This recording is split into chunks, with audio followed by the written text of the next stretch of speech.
HCA అవినీతి కేసులో 5 నిందితుల కస్టడీకి అనుమతించింది మల్కాజ్గిరి కోర్టు. ఈ నెల 21 వరకు కస్టడీకి తీసుకునేందుకు అంగీకరించింది. A1 జగన్మోహన్ రావుతో పాటు మిగతా 5 నిందితులను కస్టడీకి తీసుకున్నారు సిఐడి అధికారులు. 6 రోజుల పాటు పలు అంశాలపై వారిని ప్రశ్నించనున్నారు. నిందితులను ప్రశ్నిస్తే హెచ్సీఏలో జరిగిన అవినీతిపై మరిన్ని వివరాలు బయటకు వచ్చే అవకాశం ఉంది. అలాగే నిందితులు వేసిన బెయిల్ పిటిషన్ను కొట్టేసింది కోర్టు.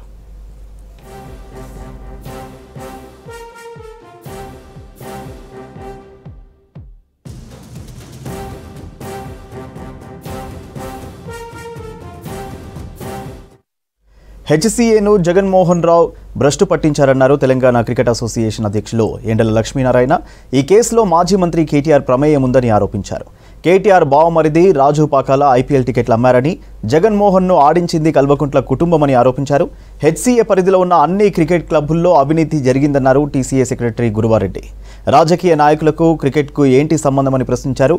జాన్ మనోజ్, వంకా ప్రతాప్ అనే వ్యక్తులు తెర వెనుక ఉండి కోట్ల రూపాయల అవినీతికి ఆజ్యం పోశారన్నారు.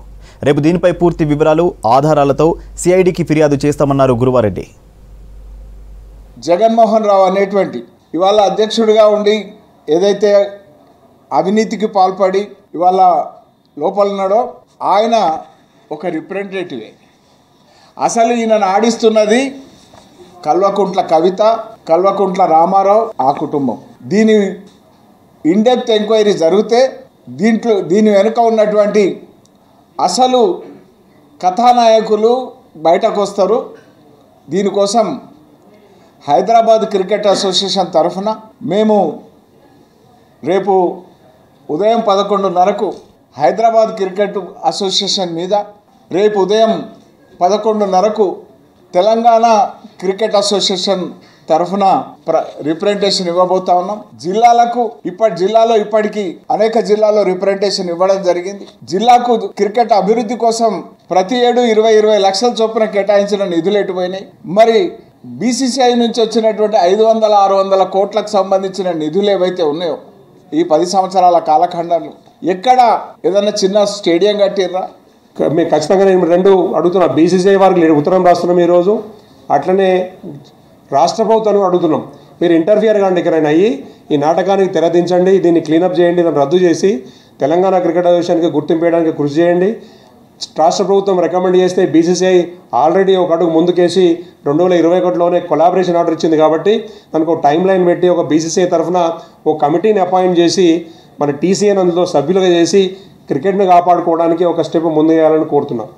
ఇంకొకటి ఇంపార్టెంట్ విషయం, ఇన్ని రకాల అవకతవకలకు ఎవడో కింగ్ పిన్ ఉంటాడు. అంటే తెర ముందుకు రారు. పాలిటీషియన్స్కి క్రికెట్ గురించి తెలియదు, క్రికెటర్లకు పాలిటిక్స్ తెలియదు, కానీ ఇద్దరిని కలపడానికి బ్రిడ్జు ఎవడో ఒకటి ఉంటాడు. అటువంటి వాడు ఒకడే. ఇక నుంచి నగరంలో డ్రంక్ అండ్ డ్రైవ్ డే టైంలో కూడా నిర్వహిస్తామన్నారు Hyderabad traffic joint CP Joel Davis. June నెలలో చేసిన తనిఖీలలో 35 మంది స్కూల్ బస్ డ్రైవర్లు మద్యం సేవించి పట్టుబడ్డారని తెలిపారు. దీంతో ఉదయం వేళల్లో చెకింగ్స్ చేయాలని నిర్ణయించామన్నారు. బస్సులు, వ్యాన్, ఆటో డ్రైవర్లు మద్యం సేవించి వాహనాలు నడుపుతున్నట్లు గుర్తించామని తెలిపారు. మైనర్ డ్రైవింగ్ పై స్పెషల్ ఫోకస్ పెట్టామంటున్న ట్రాఫిక్ జాయింట్ సిపి జోయల్ డేవిస్తో Ajay face to face. Hyderabad city police commissionerate పరిధిలో డ్రంక్ అండ్ డ్రైవ్ తనిఖీలకు సంబంధించి సర్ప్రైజ్ చెకింగ్స్ డే కూడా చేస్తున్నారు. సాధారణంగా డ్రంక్ అండ్ డ్రైవ్ అంటే రాత్రి వేళలో ముఖ్యంగా వీకెండ్స్లోనే చేస్తారు అని అందరూ భావిస్తారు, అదే ఒక భావనలో ఉంటారు. కానీ హైదరాబాద్ సిటీ పోలీస్ కమిషనరేట్ పరిధిలో మాత్రము సర్ప్రైజ్గా డే టైంలో కూడా డ్రంక్ అండ్ డ్రైవ్ సంబంధించిన తనిఖీలు నిర్వహిస్తున్నారు. ఇప్పటికే ఒకసారి మెగా డ్రంక్ అండ్ డ్రైవ్ సంబంధించి కూడా నిర్వహించారు. దాని తర్వాత వివిధ ప్లేసెస్లో సర్ప్రైజ్గా టీమ్స్ని ఫామ్ చేసి ఎప్పటికప్పుడు డే టైమ్ అంటే ఎనీ టైం ఎనీ ప్లేస్, టైంతో సంబంధం లేదు, ప్లేస్తో సంబంధం లేదు, డ్రంక్ అండ్ డ్రైవ్ సంబంధించి తనిఖీలు నిర్వహించే దిశగా ఇప్పటికే హైదరాబాద్ సిటీ సంబంధించిన ట్రాఫిక్ అధికారులు కొన్ని ఏర్పాట్లు చేయడంతో పాటు దానికి తగ్గ చర్యలు తీసుకుంటున్నారు. అసలు డే టైం సంబంధించి డ్రంక్ అండ్ డ్రైవ్ తనిఖీలకు సంబంధించి మాట్లాడేందుకు మనతో పాటు Hyderabad city traffic joint CP Joel Davis గారు ఉన్నారు. సార్ చెప్పండి, డ్రంక్ అండ్ డ్రైవ్ తనిఖీలు అంటే సాధారణంగా వీకెండ్స్ కావచ్చు, నైట్ టైం చేస్తారు అనే ఒక భావన ప్రజల్లో ఉంది. ఈ సర్ప్రైజ్గా డే టైం చేయాలి అనే ఆలోచన ఎందుకు వచ్చింది? అసలు ఇంత ముందుగా అలానే చేస్తుండే, అంటే డ్రంక్ అండ్ డ్రైవ్ చేయాలంటే ఒక సెపరేట్ టీం ఉండాలి, దాంట్లో బ్యారికేడింగ్స్ పెట్టి అక్కడ చెక్ చేసేటప్పుడు సేమ్ ఛానలైజ్ చేయాలి. దీనిలో ట్రాఫిక్ కంజెషన్ ఏర్పడేది. దానికోసమే ఆఫీసర్స్ అంతా డిసైడ్ చేసి night time especially weekend times ఇలా చెక్ చేసేది, బికాజ్ ఆ కంజెషన్ ఎక్కువ అవుతుంది. కానీ రీసెంట్గా మేము ఈ జూన్ మంత్లో స్కూల్ ఓపెనింగ్ ఆ టైంలో ఒక స్పెషల్ డ్రైవ్ కండక్ట్ చేయడం జరిగింది. స్కూల్ బస్సెస్ మీద, వ్యాన్స్, ఆటో డ్రైవర్స్ ఎవరైతే పిల్లల్ని ట్రాన్స్పోర్ట్ చేస్తున్నారో చెక్ చేస్తే దాదాపు 35 డ్రైవర్స్ తాగి ఉండే. అది డే టైంలో చెక్ చేసినాం. అది మాకే షాక్ అయినాం. స్కూల్ పిల్లల్ని తీసుకెళ్లే drivers, especially buses, vans, autos వీళ్ళు తాగి నడపడం ఒక డిఫరెంట్ ఛాలెంజ్గా అనిపించింది. సో సిపి సార్ ఆధ్వర్యంలో మేము ఒక మీటింగ్ పెట్టుకొని డిస్కస్ చేసినాము. దీనిలో జీరో టాలరెన్స్ ఒక స్ట్రాటజీ మనం తీసుకోవాలి. అలా చేయాలంటే ఏమేమి మనం చేయవచ్చని డిస్కషన్ చేసిన దానిలో ఒక పాయింట్, డే టైం కూడా మనం దీన్ని చెక్ చేయాలి. డిఫరెంట్ ప్లేసెస్లో, డిఫరెంట్ టైమింగ్లో షార్ట్ టీమ్స్గా, చిన్న టీమ్స్గా వచ్చి రద్దీ ఏర్పడకుండా, అక్కడ ట్రాఫిక్ కంజెషన్ ఉన్న ప్లేస్ కాకుండా డిఫరెంట్ ప్లేసెస్ని ఐడెంటిఫై చేసి డ్రంక్ అండ్ డ్రైవ్ చెక్ చేయాలని అనుకున్నాము. దానిలో భాగంగా ఈరోజు మింట్ కాంపౌండ్లో మా డీసీపీ గారు శ్రీనివాస్ గారు, అడిషనల్ డీసీపీ గారు రాములు, ఏసీపీ మోహన్, ఇన్స్పెక్టర్ సైఫాబాద్ సైద్ రెడ్డి వారు బృందంతో పాటు ఇక్కడ డ్రంక్ అండ్ డ్రైవ్ చెక్ చేస్తూ ఉన్నాం. మీరు అన్నట్లు స్కూల్ పిల్లల్ని తీసుకుపోయే వెహికల్స్ సంబంధించిన డ్రైవర్ డ్రంకెన్ స్టేజ్లో దొరకడం ఒక విధంగా షాకింగ్. అంటే వాళ్ళపైన చర్యలు ఎట్లుంటున్నాయి? అంటే మేనేజ్మెంట్ సంబంధించి వాళ్ళు ఏమైనా రెస్పాన్సిబిలిటీ తీసుకుంటున్నారా? దానికి సంబంధించి లెటర్ ఇవ్వడం కావచ్చు, ఏ విధంగా ముందుకెళ్ళారు? అంటే డ్రంక్ అండ్ డ్రైవ్లో పాల్పడిన స్కూల్ డ్రైవర్స్ మోస్ట్లీ జైలుకి వెళ్ళారు. బికాజ్ మజిస్ట్రేట్స్ కూడా ఆ సీరియస్నెస్ని అర్థం చేసుకొని వాళ్ళని మెజారిటీ ఆఫ్ దమ్ని జైలుకి పంపడం జరిగింది. స్కూల్స్ ఏదైతే మేము కండక్ట్ చేసిన డ్రంక్ అండ్ డ్రైవ్ చెక్లు పట్టుబడ్డారో ఆ స్కూల్కి ఇన్ఫామ్ చేసి నోటీస్ ఇచ్చినాము వాళ్ళకి. వాళ్ళు రీసెంట్గా ఒక కోఆర్డినేషన్ మీటింగ్ కూడా కండక్ట్ చేసి వాళ్ళకి ఈ ఇంపార్టెన్స్ని చెప్పి ప్రతి స్కూల్ మేనేజ్మెంట్ వాళ్ళు ట్రాన్స్పోర్ట్ ఇన్ఛార్జ్ ఎవరైతే ఉన్నారో వారికి బ్రీత్ అనలైజర్ పెట్టుకోమని, ర్యాండమ్గా మార్నింగ్ కానీ ఈవినింగ్ కానీ డ్రైవర్స్ని చెక్ చేయమని చెప్పి వాళ్ళకి ఇన్స్ట్రక్షన్స్ ఇవ్వడం జరిగింది. ఈ ఇన్ఫర్మేషన్ ఏదైతే ఉందో దాన్ని ఎడ్యుకేషన్ డిపార్ట్మెంట్ కూడా పంపిస్తున్నాం. సాధారణంగా మైనర్స్ సంబంధించిన డ్రైవింగ్ మనం చూస్తుంటాము. ఒకవేళ మైనర్స్ పట్టుబడితే వాళ్ళ పేరెంట్స్ని తీసుకొచ్చి కౌన్సిలింగ్ ఇస్తుంటారు. కానీ మైనర్ ఇటు డ్రంక్ అండ్ డ్రైవ్లో పట్టుబడితే చర్యలు ఏ విధంగా ఉంటాయి? మైనర్స్ కూడా ఇంత ముందుకు చర్యలు ఏముండేనంటే గార్డియన్స్ని కూడా ఫైన్ వేయడం అట్లా ఉండే. ఏప్రిల్ 5th నుంచి మేము మైనర్ డ్రైవింగ్ మీద చాలా సీరియస్గా స్పెషల్ డ్రైవ్ కండక్ట్ చేయడం జరిగింది. సో వాళ్ళు డిస్పోజ్ చేస్తారు. వాళ్ళు జైలు శిక్ష ఇవ్వచ్చు, లేదంటే ఫైన్ చేయవచ్చు, లేదు సోషల్ సర్వీస్, జూనైల్స్కి సోషల్ సర్వీస్ ఆర్డర్ చేయవచ్చు. ఈ కోర్ట్స్ ఏదైతే దాన్ని డిస్పోజ్ చేస్తున్నారో ఆ ఆర్డర్ని తీసుకొని ఇప్పుడు మేము ఆ ట్రాన్స్పోర్ట్ డిపార్ట్మెంట్కి రాస్తున్నాం వెహికల్ రిజిస్ట్రేషన్ క్యాన్సిలేషన్. సో ఇప్పుడు మీరు చూస్తే ఏప్రిల్ 5th నుంచి ఇప్పటి వరకు దాదాపు 4500 మైనర్ డ్రైవింగ్ కేసెస్ బుక్ చేయడం జరిగింది. దానిలో అరౌండ్ 2800 మేము ఆల్రెడీ రిజిస్ట్రేషన్ క్యాన్సిలేషన్ కోసం ట్రాన్స్పోర్ట్ డిపార్ట్మెంట్కి పంపడం జరిగింది, అంటే ఈ కోర్టు డిస్పోజల్ అయిన తర్వాత. దెన్ రిజిస్ట్రేషన్ క్యాన్సిల్ అయినది ఇప్పటివరకు ఈ 2 monthsలో 863 వెహికల్ రిజిస్ట్రేషన్స్ కూడా క్యాన్సిల్ అయినాయి. ఈ 12 monthsకి, నెక్స్ట్ 12 monthsకి వాళ్ళ వెహికల్స్ వాడరాదు. అలాగే ఎవరైతే మైనర్ దీనిలో జూనియర్ ఎవరైతే దీనిలో డ్రైవింగ్లో పట్టుకున్నామో వాళ్ళకి 25 సంవత్సరం వరకు డ్రైవింగ్ లైసెన్స్ రాదు. More than 60-70% drunk and drive వల్లనే చనిపోతూ ఉన్నారు. కాబట్టి దీన్ని మీరు ఎటు పరిస్థితులు అవాయిడ్ చేయాలి.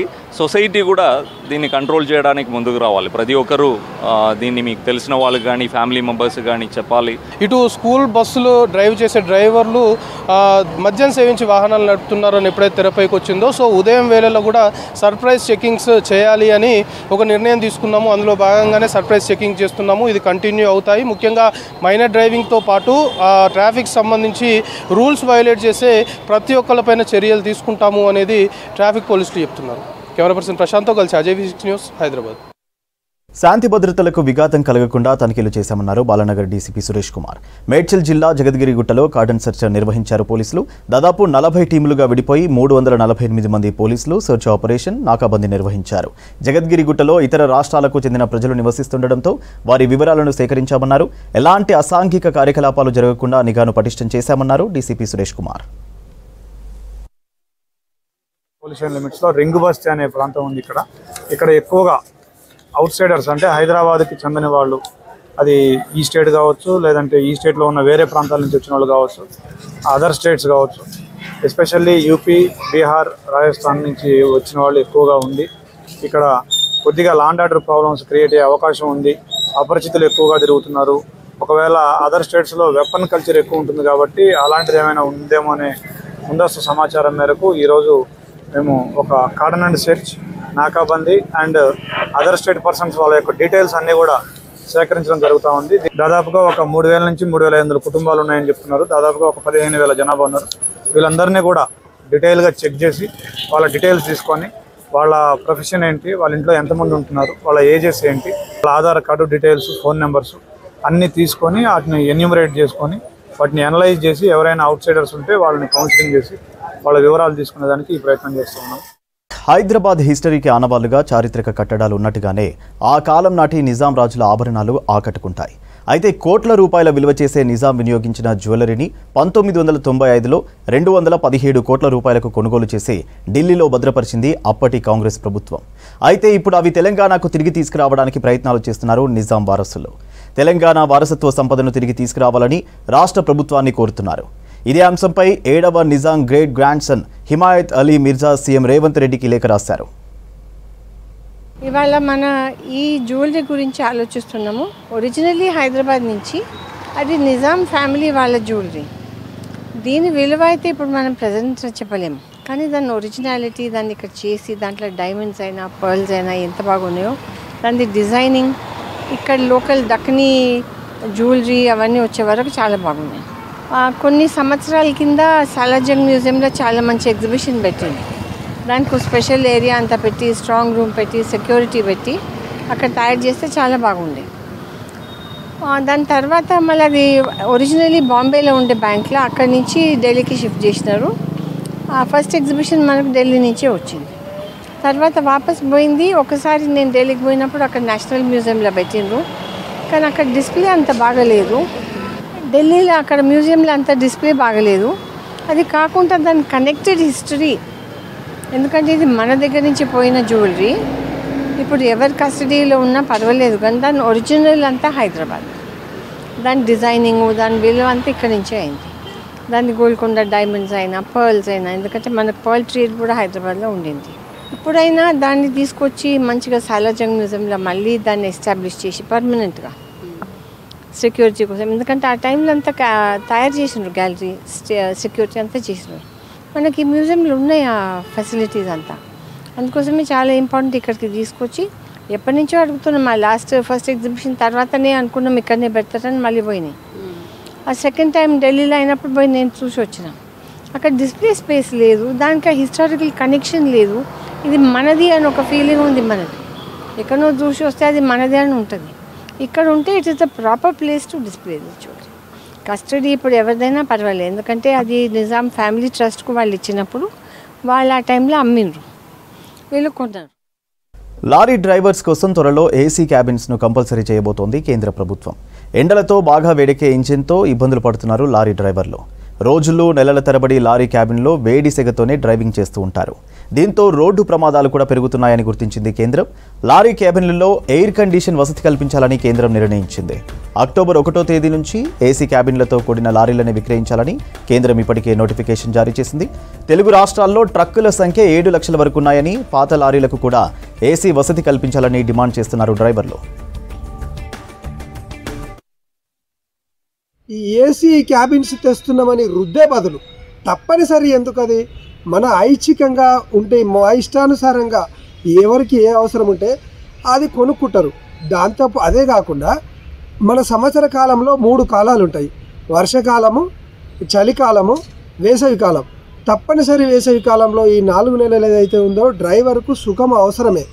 అది ఎలా ఏర్పాటు చేయాలి? లారీలో ఏసీ ఉంటే సుఖం కాదు. మీరు ఎక్కడైతే రోడ్డు వెంబడి మీరు అంతటా ఏసీకి సంబంధించిన విత్ ఏసీ డ్రైవర్లకు ఎక్కడెక్కడ 500-600 పడకలు ఏర్పాటు చేసి నేషనల్ హైవేస్, రాష్ట్ర హైవేలు వెంబడి ఏర్పాటు చేసిన రోజు డ్రైవర్కు సుఖం దొరుకుతుంది తప్ప, స్టీరింగ్ మీద ఏసీ వేసుకొని కూర్చున్నతోటే డ్రైవర్కు సుఖం రాదు.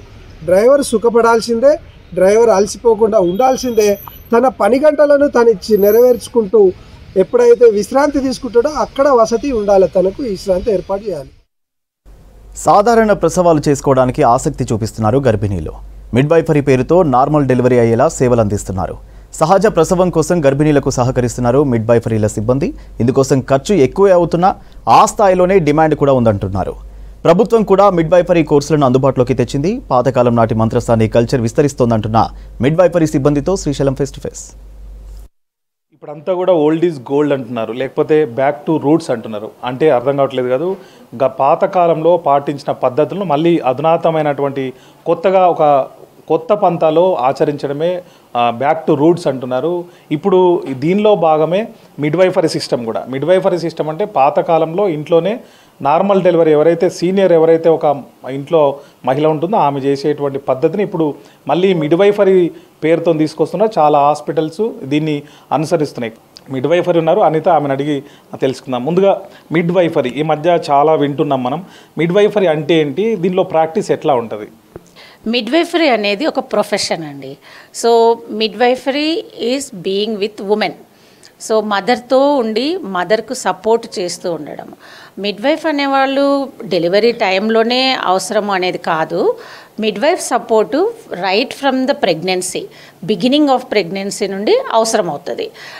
ఎలాగ అవసరం అవుతుంది? మిడ్వైఫ్ మదర్తో స్పెండ్ చేస్తారు, మదర్కు కౌన్సిలింగ్ ఇస్తారు, and midwife will help and guide diet విషయంలో కానీ, వాళ్ళ ఫిజికల్ లైఫ్ మాడిఫికేషన్లో కానీ, అండ్ ఎక్సర్సైజెస్ విషయంలో, బేబీ మూమెంట్స్ విషయంలో, తన mental health that is emotional aspect విషయంలో, ఫ్యామిలీ హెల్త్ విషయము, సోషల్ ఆస్పెక్ట్స్, ఎవ్రీ ఆస్పెక్ట్లో మిడ్వైఫ్ గైడెన్స్ అందుతుంది మదర్స్కి. సో ఫర్నాండెస్లో నేను ఒక మిడ్వైఫ్ను అండ్ మిడ్వైఫరీ ఎడ్యుకేటర్గా నేను వర్క్ చేస్తూ ఉన్నాను. నేను మదర్స్కు సపోర్ట్ చేస్తాను. మదర్స్ క్లినిక్లు కూడా మేము మిడ్వైఫ్స్ రన్ చేస్తాము. Healthy mothers with healthy babies మా దగ్గరికి వస్తారండి. మేము వాళ్ళను న్యాచురల్ బర్త్ కోసము ప్రిపేర్ చేస్తాము, ఫిజికల్గా యాజ్ వెల్ యాజ్ ఎమోషనల్గా. సో ఎలాంటి ప్రిపరేషను అనేది it is evidence based practices, totally scientific. ఇలా ఇందాక మీరు చెప్పినట్లు ఓల్డ్ ఈజ్ గోల్డ్. మనం ఓల్డెన్ డేస్లో ఏ సైంటిఫిక్ రేషనల్ లేకుండా మనం ప్రాక్టీస్ చేసేవాళ్ళు కాబట్టి చాలా మెటర్నల్ మార్టాలిటీ రేట్ పెరగడం వలన గవర్నమెంట్ ఒక సీరియస్ డెసిషన్ తీసుకొని హోమ్ బర్త్స్ అనేటివి కంప్లీట్గా స్టాప్ చేశారు. ఇన్స్టిట్యూషనల్ బర్త్స్ మ్యాండేటరీ అని పెట్టారు. అంటే నార్మల్ డెలివరీ కోసం మీరు వాళ్ళకు ఎట్లాంటి అంటే ట్రీట్మెంటా, లేకపోతే వాళ్ళతో ఏం చేయిస్తారు మీరు? ఓకే, సో నార్మల్ డెలివరీ అనేది is something which will not come out like in a one day. Mother సడన్గా హాస్పిటల్కు నొప్పులతో వచ్చినప్పుడు చేయబోయేది కాదు అది. దానికి ఒక ప్రాక్టీస్ అవసరం, ఒక ప్రిపరేషన్ అవసరం. యాక్చువల్గా ఫిజికల్గా యాజ్ వెల్ యాజ్గా ఎమోషనల్గా ఉమెన్, నాట్ ఓన్లీ ఉమెన్, వాళ్ళ ఫ్యామిలీ మెంబర్స్ కూడా ప్రిపేర్ కావాల్సి వస్తుంది. సో ఆ ప్రిపరేషను మేము చేస్తాము. అండ్ కొన్ని సైంటిఫిక్ వేస్ ఉన్నాయి that mother can prepare. Actually మేము ఆ విధంగా మదర్స్ని గైడ్ చేస్తాము, మదర్ను ప్రిపేర్ చేస్తాము, ఎంకరేజ్ చేస్తాము, మోటివేట్ చేస్తాము, అండ్ హెల్ప్ చేస్తాము. సో లేబర్లో ఉన్నప్పుడు కూడా మేము కంప్లీట్గా న్యాచురల్ పెయిన్ రిలీఫ్ మెజర్స్తో, మదర్ చాయిస్తో సపోర్ట్ చేస్తూ ఉంటాము. మదర్ను, బేబీని మానిటర్ చేస్తూ ఉంటాము. కానీ ఎటువంటి సిచ్యుయేషన్లో అయినా బేబీ కానీ మదర్ కానీ ఇంటర్వెన్షన్స్ అవసరం అవుతున్నాయి, ఒక డాక్టర్ అవసరం అవుతారు, ఒక ట్రీట్మెంట్ స్టార్ట్ చేయాలి అనాల్సిన సందర్భం వచ్చినప్పుడు మేము డెఫినెట్గా డాక్టర్స్ని ఇన్వాల్వ్ చేస్తాము. ఇది టీమ్ వర్క్ అండి. Midwifery is not a separate branch or separate field. It is midwives డాక్టర్స్తో కలిసి ఒక టీమ్ వర్క్గా చేస్తారు మదర్స్ పాజిటివ్ బర్త్ ఎక్స్పీరియన్స్ కోసం. మిడ్వైఫరీలకి కోర్సులు ఏమైనా ఉంటాయి, వాళ్ళకి ట్రైనింగ్ ఎట్లా ఉంటుంది? ఉన్నాయి. సో మిడ్వైఫ్స్ అనేది 2 టైప్స్ ఆఫ్ మిడ్వైఫరీస్ ఉన్నాయండి మన ఇండియాలో. ఒకటి నర్స్ ప్రాక్టీషనర్ మిడ్వైఫరీ అనేది 18 months course, and nurse practitioner midwifery educator అనేది ఆల్సో 18 months కోర్స్. కాకపోతే ఎడ్యుకేటర్స్ ఆర్ ద వన్స్ నర్సింగ్లో మాస్టర్స్ కంప్లీట్ చేసిన వాళ్ళు ఎడ్యుకేటర్ ట్రైనింగ్ తీసుకుంటున్నారు. వెరాజ్ జనరల్ నర్సింగ్ అయిపోయిన వాళ్ళు, బీఎస్సీ నర్సింగ్ అయిపోయిన వాళ్ళు nurse practitioner midwifery course enrol కావచ్చు. వాళ్ళు 18 months, ఇది చాలా రిగరస్ కోర్స్ అండి. Clinical experience mandatory. సో ఇవన్నీ క్లినికల్ ఎక్స్పీరియన్స్ లేకుండా ఆఫ్ సైట్ ఆన్లైన్ కోర్సులు చేసేటి కాదనమాట. సో రిగరస్గా క్లినికల్స్కి రావాలి, అటెండ్ కావాలి, సినారియోస్ చూడాలి, ప్రాక్టీస్ చేయాలి, అప్పుడే అర్థమవుతుంది. So Indian nursing council stipulated syllabus ఉంది. ఆ సిలబస్ ప్రకారంగా వాళ్ళు ట్రైనింగ్ తీసుకోవాల్సి వస్తుంది. కెమెరామెన్ అశోక్తో శ్రీశైలం, V6 News, హైదరాబాద్. సేంద్రియ వ్యవసాయాన్ని ప్రోత్సహిస్తూ ఆరోగ్యకరమైన జీవితాన్ని అందిస్తున్న సంపంగి గ్రూప్ సంస్థ మరింత అభివృద్ధి చెందాలన్నారు మంత్రి శ్రీధర్ బాబు. సికింద్రాబాద్ బేగంపేట్ టూరిజం ప్లాజాలో నిర్వహించిన కార్యక్రమానికి ముఖ్య అతిథిగా హాజరయ్యారు మంత్రి. సేంద్రియ ఉత్పత్తులను విదేశాలకు ఎగుమతి చేస్తున్న సంపంగి గ్రూప్ సేవలకు గిన్నీస్ బుక్ ఆఫ్ రికార్డులో స్థానం సంపాదించిందన్నారు ఆ సంస్థ డైరెక్టర్లు రమేష్, సురేష్. మంత్రి శ్రీధర్ బాబు చేతుల మీదుగా గిన్నీస్ రికార్డు పత్రాన్ని అందుకున్నారు. మొదటిసారి అన్నా హజారేకు ఈ అవార్డు దక్కిందని, ఆ తర్వాత తమ సంస్థకు రావడం సంతోషంగా ఉందన్నారు సంపంగి గ్రూప్ డైరెక్టర్లు రమేష్, సురేష్.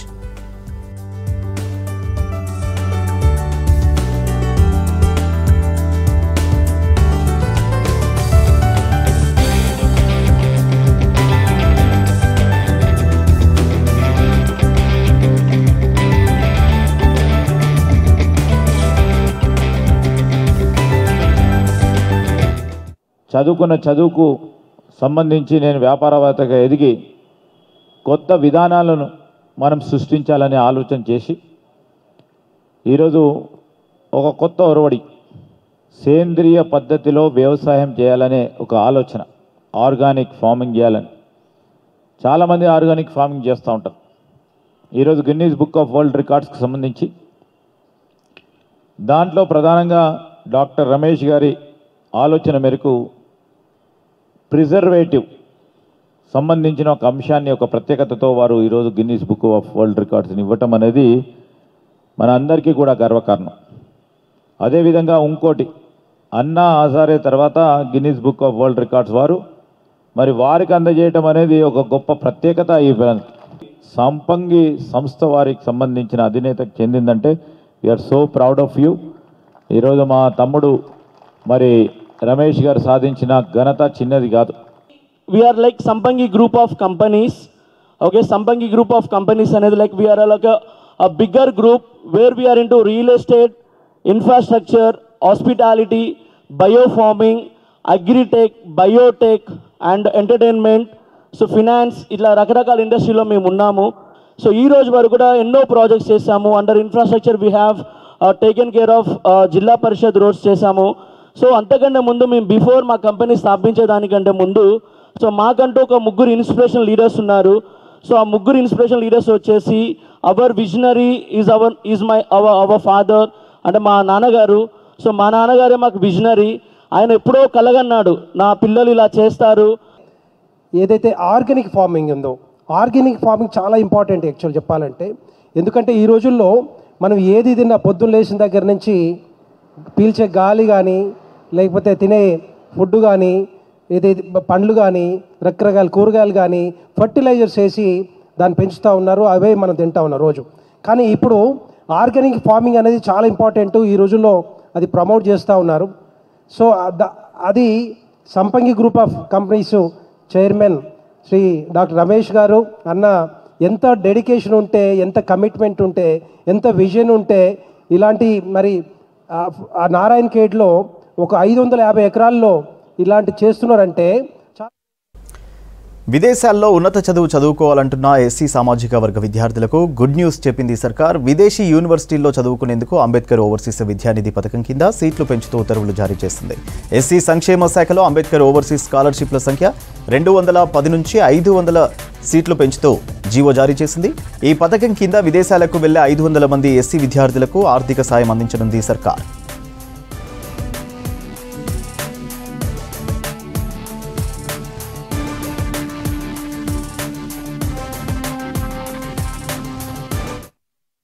వికారాబాద్ జిల్లా తాండూరులో గంజాయి చాక్లెట్లు విక్రయిస్తున్న వ్యక్తిని అరెస్ట్ చేశారు పోలీసులు. పీచు మిఠాయితో పాటు గంజాయి చాక్లెట్లు అమ్ముతున్నట్టు గుర్తించారు. నిందితుడు ఉత్తరప్రదేశ్కు చెందిన వ్యక్తిగా గుర్తించి కేసు నమోదు చేశారు పోలీసులు. అయితే గంజాయి చాక్లెట్లు ఎక్కడి నుంచి తీసుకొచ్చాడని విచారణ చేస్తున్నారు పోలీసులు.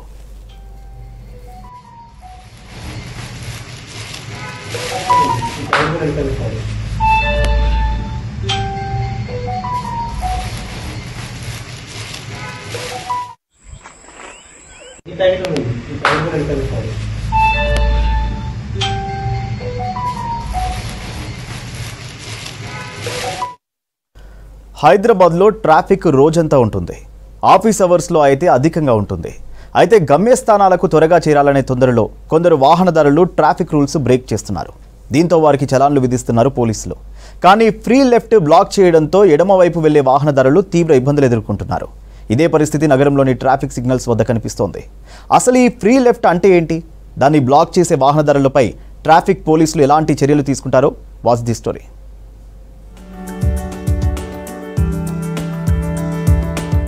ట్రాఫిక్ సిగ్నల్ వద్ద రెడ్ లైట్ పడితే వాహనాలు ఆగుతాయి. అయితే అదే రోడ్లో ఎడమవైపు ఫ్రీ లెఫ్ట్ ఉంటుంది.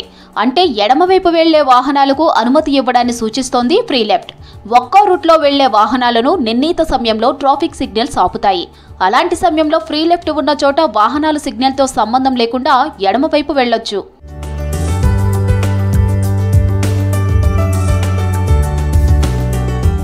ఫ్రీ లెఫ్ట్లో వాహనాలు ఎడమవైపు వెళ్లకుండా వాహనదారులు బ్లాక్ చేయడంతో నగరంలో ట్రాఫిక్ నిలిచిపోతుందంటున్నారు పోలీసులు. ప్రధాన కూడళ్ల వద్ద ఈ ఫ్రీ లెఫ్ట్ అందుబాటులో ఉన్నాయన్నారు. కొన్ని చోట్ల వాహనాల రద్దీ ఎక్కువగా ఉన్నా కూడా ఫ్రీ లెఫ్ట్ ఏర్పాటు చేయలేదంటున్నారు నగరవాసులు. 4 రోడ్స్ 3 and 2 రోడ్స్ జంక్షన్ల వద్ద ఫ్రీ లెఫ్ట్ లో వాహనాలు నిలిపి బ్లాక్ చేస్తున్నారు. మోటార్ వెహికల్ యాక్ట్ ప్రకారం ఫ్రీ లెఫ్ట్ బ్లాక్ చేస్తే చర్యలు తీసుకుంటున్నామంటున్నారు పోలీసులు. ట్రాఫిక్ రూల్స్ బ్రేక్ చేస్తే చలాన్లు ఎలా విధిస్తామో ఫ్రీ లెఫ్ట్ బ్లాక్ చేస్తే వాహనదారులకు ఫైన్లు వేస్తామంటున్నారు ట్రాఫిక్ పోలీసులు. ఈ ఫ్రీ లెఫ్ట్ అనేది వెహికలర్స్ ఎవరైతే ఆన్ ది రోడ్ వెళ్తుంటారో స్ట్రైట్ లైన్ సిస్టమ్ పాటించడంతో పాటు ఎక్కడైతే జంక్షన్స్ ఉంటాయి, ఆ జంక్షన్స్ ఉన్న 4 రోడ్ జంక్షన్స్ కావచ్చు, 3 రోడ్ జంక్షన్స్ కావచ్చు, లేదా 2 రోడ్స్, అప్పుడు స్ట్రైట్ టు స్ట్రైట్ పోయే వాళ్ళు మాత్రమే ఆ సిగ్నల్ దగ్గర ఆగాల్సి ఉంటుంది. మిగతా వారికి ప్యాసేజ్ లెఫ్ట్ సైడ్ నుంచి అయితే లెఫ్ట్ వీల్ అంటాం, ఆ ఫ్రీ లెఫ్ట్ వదిలేయడం వల్ల వాళ్ళు వాళ్ళ గమ్యస్థానం వెళ్ళడానికి చాలా కంఫర్ట్గా ఉంటుంది. As per act, motor vehicle act ప్రకారం కూడా ఫ్రీ లెఫ్ట్ను బ్లాక్ చేయకూడదు. సైబర్ టవర్స్, గచ్చిబౌలి జంక్షన్స్ లాంటి విశాలంగా ఉండే ఫ్రీ లెఫ్ట్లతో ఇబ్బందులు లేవంటున్నారు వాహనదారులు. అయితే ఇదివరకే సిటీలో ఫ్రీ లెఫ్ట్ అమలు చేశారు పోలీసులు. కొన్ని నెలలుగా వాహనదారులు మళ్లీ ఫ్రీ లెఫ్ట్ ను బ్లాక్ చేస్తూ ఉండటంతో చర్యలు తీసుకుంటామని హెచ్చరిస్తున్నారు సిటీ పోలీసులు. ఫ్రీ లెఫ్ట్ తో ట్రాఫిక్ రూల్స్ బ్రేక్ చేసేవారని సీసీ కెమెరాల ద్వారా గుర్తించి చలాన్లు విధిస్తున్నామని తెలిపారు పోలీసులు. లెఫ్ట్ సైడ్ నుంచి వచ్చి ఓవర్టేక్ చేస్తూ జంక్షన్స్లో లైన్ సిస్టమ్ ఉంటుంది, స్టాపర్ ఉంటుంది, అది దాటేసి ముందుకు వచ్చి ఉంటున్నారు. వారి పట్ల ప్రతి జంక్షన్లో కూడా కెమెరాస్ ఉన్నాయి. లేన్ ఎవరైతే క్రాస్ చేసినా, ఆ స్టాప్ మార్కింగ్ ముందుకు వచ్చినా, లెఫ్ట్ వీల్ దాన్ని బ్లాక్ చేసినా వీరి వెహికల్ నంబర్స్ నోట్ చేసుకోవడం జరుగుతుంది. వారిపైన చాలా విధించడం జరుగుతుంది. నగరంలోని కూడళ్లలో ఫ్రీ లెఫ్ట్ బ్లాక్ చేయవద్దని వాహనదారులకు సూచిస్తున్నారు ట్రాఫిక్ పోలీసులు.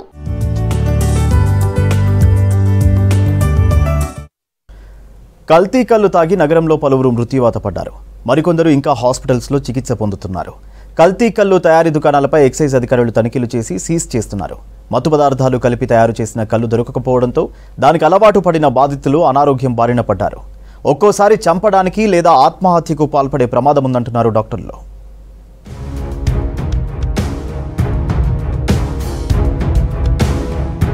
కల్తీ కల్లుకు అలవాటు పడి అకస్మాత్తుగా మానేయడంతో సమయానికి దొరక్కపోవడంతో కొంతమంది చనిపోయారు. మరికొంతమంది బాధితులు విడ్రాల్ లక్షణాలతో బాధపడుతున్నారు.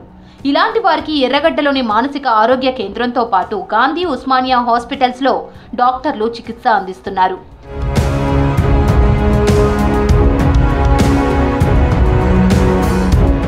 కల్తీ కల్లు మద్యానికి అలవాటు పడి ఒక్కసారిగా మానేయడం, అవి దొరకని సందర్భాల్లో 6 నుంచి 12 గంటల్లోపు విడ్రాల్ సిమ్టమ్స్ ఉంటాయంటున్నారు డాక్టర్లు. కాళ్ళు చేతులు వణకడం, తలనొప్పి, ఆందోళన, తీవ్రమైన చెమట, నిద్ర పట్టకపోవడం లాంటి సమస్యలు వస్తాయన్నారు. మెదడులోని న్యూరో ట్రాన్స్మిటర్ల పనితీరు దెబ్బతింటుందన్నారు. మైల్డ్ అంటే జస్ట్ అంటే స్టాప్ చేసిన కొన్ని గంటలలో చేతులు కాళ్ళు వనకటము, బాగా రెస్ట్లెస్గా అనిపించడము, అండ్ పల్స్ ఫాస్ట్గా కొట్టుకోవటము, గుండె వేగంగా కొట్టుకోవడము, రాత్రి నిద్ర పట్టకపోవటము, ఇవన్నీ సిమ్టమ్స్ ఉంటాయి మైల్డ్లో. అండ్ సివియర్ వెరైటీ అంటే ఇంకా ఎక్కువ లెవెల్లో, అంటే బాగా ఎక్కువ మోతాదులో ఆల్కహాల్ తీసుకొని అడిక్షన్ అయిన వాళ్ళు ఆపేస్తే సివియర్ సిమ్టమ్స్ ఉంటాయి. అందులో మెయిన్ ఇంపార్టెంట్ ఫిట్స్ అన్నమాట. వాటిని విత్డ్రావల్ సీజర్స్ అని, రమ్ ఫిట్స్ అని అంటారు. కల్తీ కళ్ళు లభించని 1-2 రోజుల్లో ఫిట్స్ వస్తుందన్నారు డాక్టర్లు.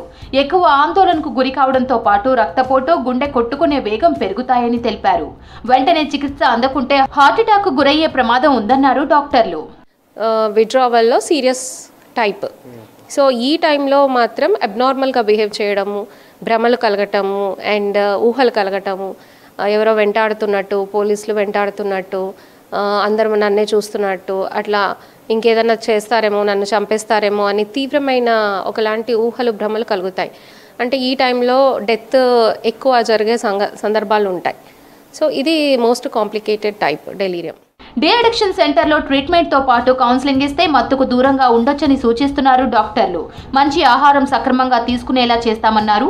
ఆ తర్వాత మద్యం, కళ్ళు జోలికి వెళ్లకుండా ట్రీట్మెంట్ అందిస్తామన్నారు. బీపీ, హార్ట్ బీట్ తీవ్రంగా పెరగడం, జ్వరం రావడం వంటి లక్షణాలు గుర్తించిన వెంటనే చికిత్స అందించాలని, లేదంటే ఆత్మహత్యలకు పాల్పడే అవకాశం ఉంటుందని తెలిపారు డాక్టర్లు.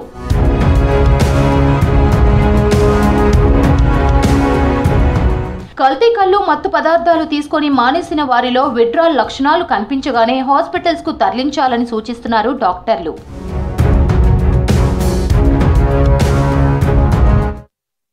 వానాకాలం వచ్చి నెలన్నరైనా వర్షాలు పడడం లేదు. దీనికి తోడు ఎండలు మండుతున్నాయి. దీంతో నగరంలోని చాలా చోట్ల భూగర్భ జలాలు అడుగంటిపోయాయి. బోర్లలో నీళ్లు రాక వాటర్ ట్యాంకర్లపై ఆధారపడుతున్నారు జనాలు. గతేడాది జూలైతో పోలిస్తే ఈసారి 36% ఎక్కువగా వాటర్ ట్యాంకర్లు బుక్ అయ్యాయి. ఇదే అదునుగా ప్రైవేటు ట్యాంకర్ల యజమానులు ప్రజల నుంచి భారీగా డబ్బులు వసూలు చేస్తున్నారు.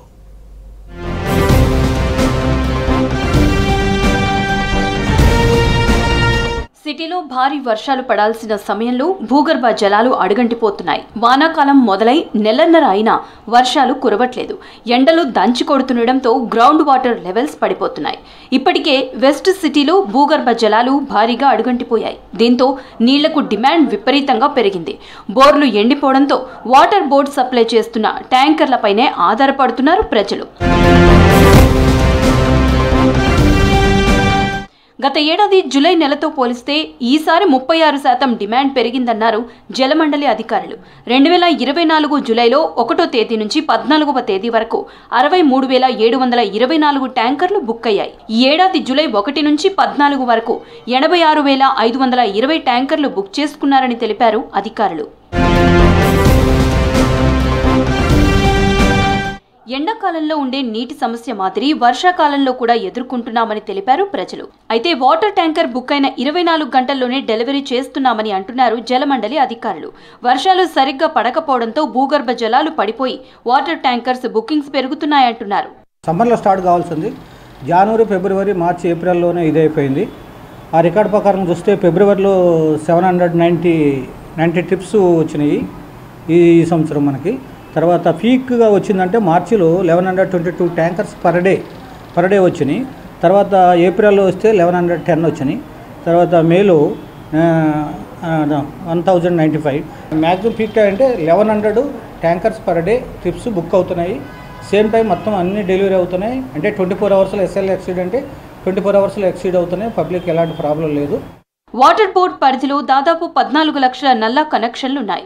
ఇందులో వెస్ట్ సిటీలోని 42,000 ఇండ్ల నుంచి ఎక్కువగా ట్యాంకర్లు బుక్ అవుతున్నాయంటున్నారు అధికారులు. ముఖ్యంగా మాదాపూర్, హైటెక్ సిటీ, నార్సింగి, కోకాపేట్, మణికొండ, కొండాపూర్, కూకట్పల్లి, శేరిలింగంపల్లి, కుత్బుల్లాపూర్, మియాపూర్ వంటి ప్రాంతాల నుంచే ట్యాంకర్లు ఎక్కువగా బుక్ అవుతున్నాయంటున్నారు జలమండలి అధికారులు. సిటీలో పెరిగిన నీటి సమస్యలను గుర్తించిన వాటర్ బోర్డ్ ఇంకుడు గుంతలపై ఫోకస్ చేసింది. అయితే 300 గజాలకు పైగా ఉన్న ప్రతి ఇంటి వద్ద ఇంకుడు గుంటలు ఏర్పాటు చేసుకోవాలని సూచించారు జలమండలి అధికారులు.